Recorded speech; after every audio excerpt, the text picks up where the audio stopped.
is nth term of an arithmetic progression.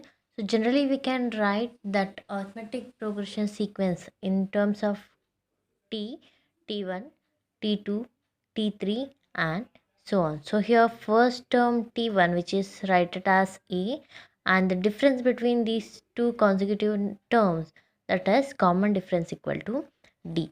We already know that t1 equal to a and t2. To find the t2, by using this d1 and common difference, we are t1 and common difference, we are finding t2.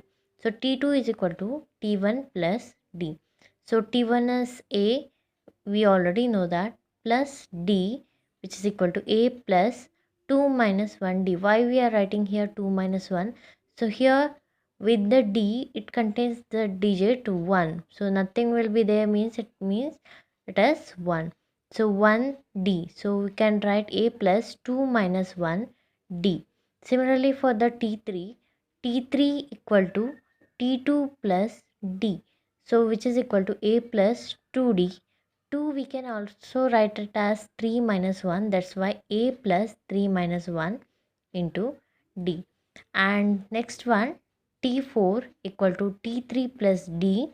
t3 equal to a plus 3d, and which is equal to a plus 4 minus 1 d.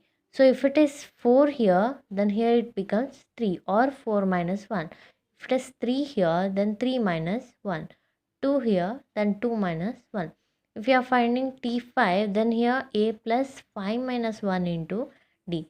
So further, if you are continue this process as it is, to then nth term tn is equal to a plus n minus 1 into d. So this is the formula for finding the nth term of an arithmetic progression.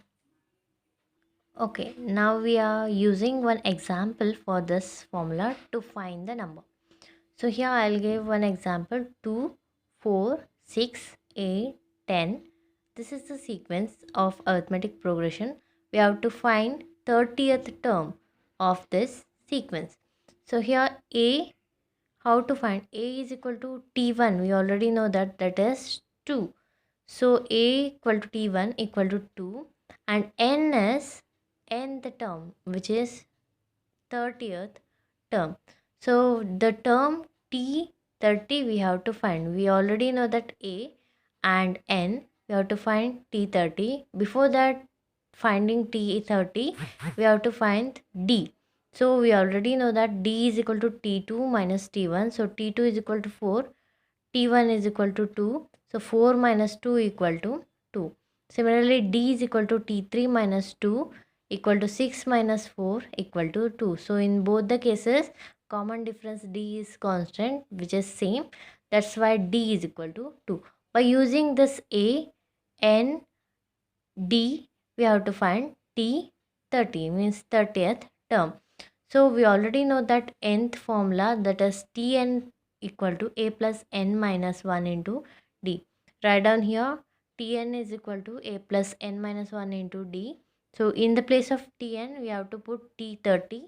So in the place of a, we have to write 2, n is 30. So 30 minus 1, d is equal to 2. So t30 is equal to 2 as it is, plus 30 minus 1 is equal to 29 into 2. So t30 is equal to 2 plus 29 into 2, which gives 58.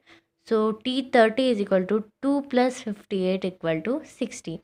So we get t30, the 30th term, which is equal to 60.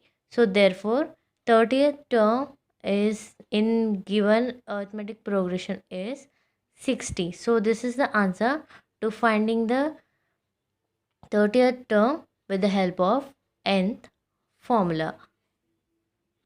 I hope it's clear for you to how to find the nth term formula by using the first, second term, and how to find if any type nth term, if they are given nth term, then how to find the solution for that number.